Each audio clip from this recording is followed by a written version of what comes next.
Аңызға айналған Кото Амацукамидин иесі Шисуидин есімі барлық әлемге әйгілі болды. Ол Учиха кланындағы адамдарға ұқсамады және оны барлығы данышпан санады. Оның досы тағы да бір данышпан атанған Итачи Учиха болды. Данзоға Шисуидин өз көзін қалай қолданғаны ұнамады.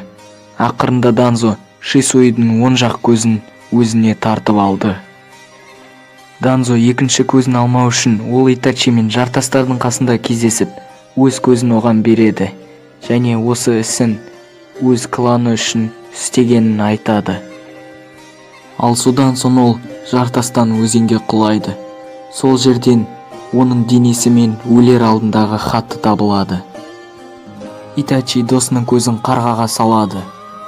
Ал содан кейін Итачидің кландастары оны Шисуиді өлтірді деп кінәлайды. Айыпталушы Шисуидің өліміне ешқандай қатысы жоқ екенін айтады, бірақ та інісінің алдында ол Шисуидің өлімін өз басына алады. Ал содан соң ол Эдо Тенсеймен тірілгенде Саскиге Учиха кланының данышпаны жайлы барлық шындықты айтып береді.